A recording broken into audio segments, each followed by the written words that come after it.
So October, we sat across the street and you laid out the vision for this facility. Has it come out the way you expected? Oh yeah, it's incredible. I mean, when you envision something like this, and then when you actually see the reality of it, it's night and day. You did a lot of shows, the Palms, at the Hard Rock, those kind of things. Those are all shows now that you could theoretically transition into this facility, correct? We could. I'm not saying we are. I mean, we're still going to do shows at the Palms. We have a deal with the Palms. But there's so much more that we can do. See, this what you have to understand is this: we can do a lot of UFC stuff here, but most of it's going to be post-show and things like that. This place is designed to do fights for Fight Pass. All the stuff that's on ESPN Plus, we're still going to go to the Palms and places like that. Right, because you need partners out in the space. Yeah, but we, you need a venue. The thing about those venues there, that rooms, restaurants, a lot of other things that people need when they go to fights, or want, I should say, when they go to fights. So we're still going to do that. But if anything ever goes wrong, and we can do anything out of this building. But most of the content that's going to be produced here is going to be for Fight Pass. From a standpoint, you talked a lot about boxing, doing boxing here. You've been down on boxing for a long time. Is this the start of a big play for Zuffa in boxing? Yeah. So this summer, I just got my amateur license. I'm gonna do my first amateur fight here. I'm gonna, try it out first with an amateur fight, and then, I'm looking to do everything and anything from, bidding on some of these big fights to air on Fight Pass, and to promoting fights, to, working with other promoters to put on fights. And I've met or talked to most of the promoters out there. And, I didn't know what the temperature might be when this thing began, but I'll tell you, it's been really good. The feedback has been good from other promoters, and they all seem very interested to do business with me. So obviously the rumor that's always been out there, you're going to try to buy PBC, so you're not looking to do something like that. First of all, I never said that ever. I saw some quote the other day where it said Dana White says he's 100% going to buy people. I never said that. I think the Athletic had you quoted saying that. Never said that. It's not true.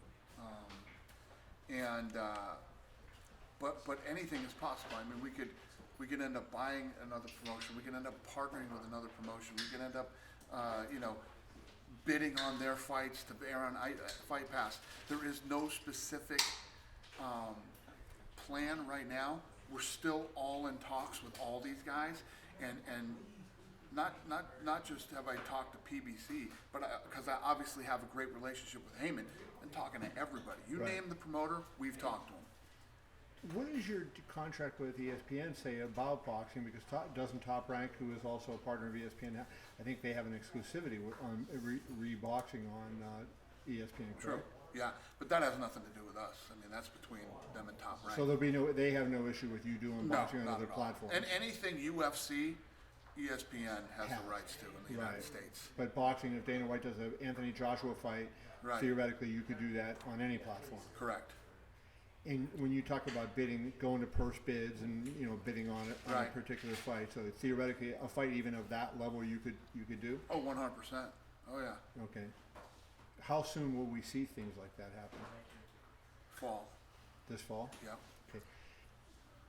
A couple months ago, you had talked. I think you had even said publicly that you were looking to sign Mikey Garcia to a contract, right? Are you giving up on the idea of signing actual fighters to contracts? No. These are all questions that I have still for myself as I get into this thing. But I'm saying the range is so wide, it could be, yes, we purchase a promotion, we just do business with promotion, we sign a fighter, we bid on purses. I'm looking at everything. And we could do some of those things or all of those things. I don't know exactly, but it's no different than the way I'm looking at UFC Fight Passes, like HBO. Right. If you look at how HBO was involved in boxing for over 30 years, we could do that too. So your content acquisition costs and your production costs have to be fairly significant. Is Fight Pass profitable even given that? Yeah, listen, everybody has their opinions on, you know, how we do and what we do, you know, and everybody basically is always talking shit. But if you look at what we continue to do, how we grow, how we build, and all the things that we're doing, yes, Fight Pass does very well, and Fight Pass has actually grown since ESPN Plus, and the plans that we're getting into everything from movies to fights, and when I say fights, I'm talking all different types of discipline of fighting, you name it, comedy, all of this stuff will be on Fight Pass. What does this do for the UFC itself? Like, how does this make the UFC a better brand, at the end of the day, make a better product for the fight fan?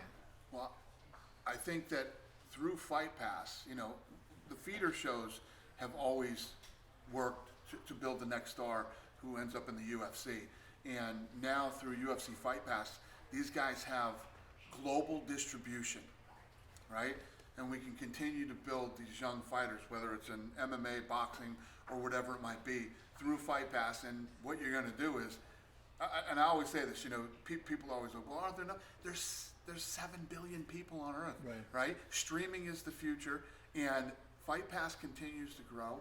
And yeah, I think the concept is brilliant. I think the time is now, and I think it's going to be massive. You mentioned last week that you were building a PI in Mexico, and you said that you got land in Puerto Rico.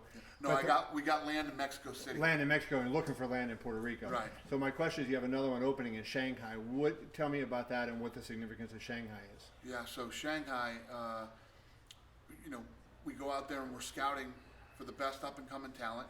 You bring them into the PI where they get the greatest training that you could possibly ask for as far as strength and conditioning, as far as what they eat. Then you talk about physical therapy, and the list goes on and on of what we provide for these people for free. And now we're going to do that down in Mexico City. I'm looking for 2 more spots in Mexico that we could do it, and then in Puerto Rico.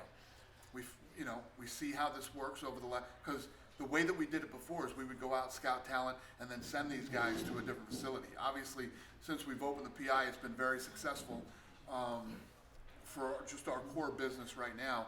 So we assume when you do something like this, some of the people that come out of these PIs will become fighters, right? Some people won't, and they'll become trainers. Some will open their own schools, whether it's jiu-jitsu or striking, or whatever it is.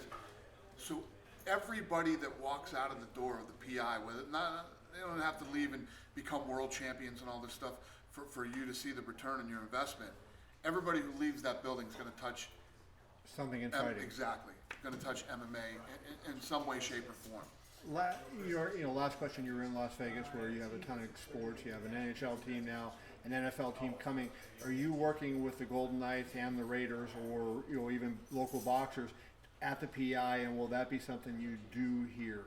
Yeah. So many different sports leagues have come through the PI and fighters, and when boxers come in town, they're looking for a place to train. They want to come to the PI. I'm actually building a gym here that'll be done in the next 3 to 4 months, and I think we can help facilitate a lot of. And I keep talking about the master plan for this place. When the master plan is done, it's so next level that anybody could train here. I know any athlete in any sport. I know you're bound because of some SEC things that you can't say, but I'll ask you this question. I mentioned to you downstairs when we were doing the tour about Frisco, Texas, and the Jerry Jones's facility, the Cowboys practice facility. If people who are familiar with that know about that, would this, at the end of the day, when it's built out, be similar to that? Well, I've never seen it, so, but I would imagine, yes, that it would be. When this thing's done, it's going to be better than anything anybody's ever seen in sports.